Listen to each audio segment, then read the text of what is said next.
Welcome to Spelling Bee Ninja, where we dive deep into the world of education and explore key concepts in math. Today, we're taking a closer look at linear equations. This lesson is perfect for students in middle and high school, particularly those in grades 7 through 9. As we embark on our journey through linear equations, we'll strengthen our algebra skills and master important mathematical relationships.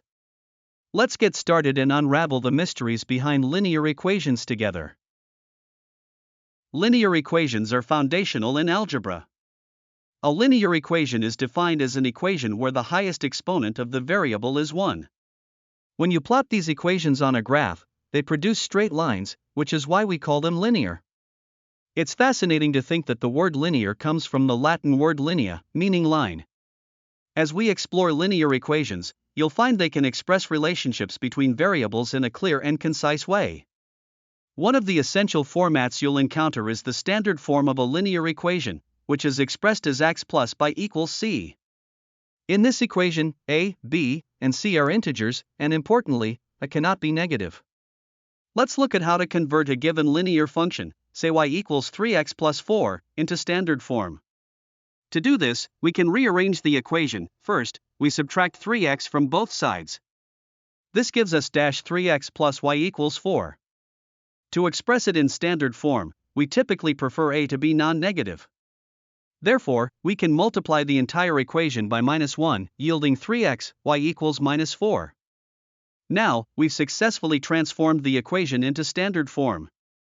Moving on to another important aspect of linear equations, we need to talk about slope. The slope, often represented by the letter m, measures the steepness of the line. It is calculated as the rise over the run or the change in y divided by the change in x. For instance, if we have 2 points, say 1, 2, and, for 8, we can determine the slope by finding the change in y, which is 8 to 2 or 6, and the change in x, which is 4 to 1 or 3. Dividing these, we find that the slope is 6/3, which simplifies to 2. Now, let's delve deeper into the slope-intercept form of a linear equation, expressed as y equals mx plus b. Here, m represents the slope, and b represents the y-intercept, which is where the line intersects the y-axis. For example, if we take the equation y equals dash 2x plus 7, we can quickly identify the slope as minus 2 and the y-intercept as 7. Next, let's look at how to solve a linear equation. Suppose we have 5x, 3 equals 2x plus 9. A good first step is to eliminate the variable from one side. We might subtract 2x from both sides, leading to 3x, 3 is equal to 9. Solving this gives us x equals 4 after adding 3 to both sides and dividing by 3. Let's also talk about intercepts. The x-intercept of a linear equation is the point where the line crosses the x-axis, which occurs when y equals 0. For example, to find the x-intercept of the equation 2x plus 5y equals 10, we can substitute y with 0, simplifying the equation to 2x equals 10.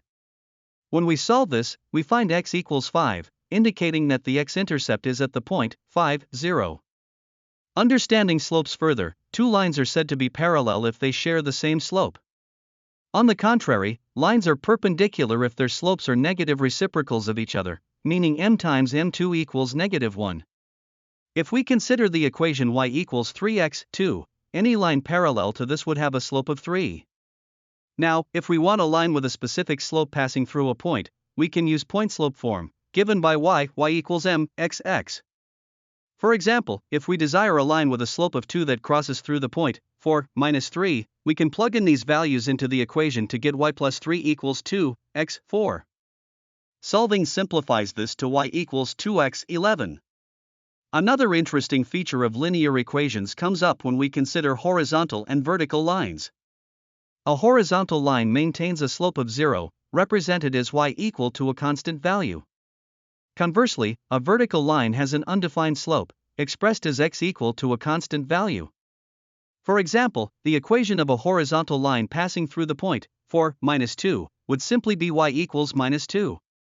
Lastly, let's explore how to solve systems of linear equations using the substitution method. If we have two equations, y equals 2x plus 1 and y equals x plus 4, since both equations equal y, we can set them equal to each other. This results in 2x plus 1 equals x plus 4. Rearranging yields x equals 3. Plugging this back into either original equation gives us y equals 7. We've successfully found the solution to this system.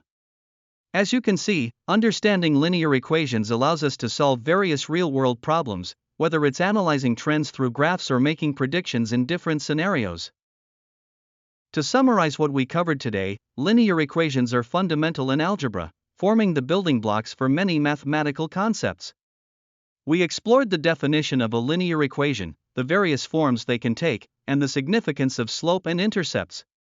We learned how to convert equations to standard form, how to determine slopes from given points, and the critical differences between parallel and perpendicular lines. We also practiced solving equations in systems of equations, highlighting the practical applications of these mathematical skills in everyday life. Remember, mastering these concepts is crucial as you progress in algebra. Thank you for joining us today at Spelling Bee Ninja. We hope you found this lesson on linear equations informative and engaging. As you continue your journey in mathematics, we encourage you to explore additional resources such as Khan Academy or Math is Fun for further practice. Keep challenging yourself and have fun with math. Until next time, happy studying.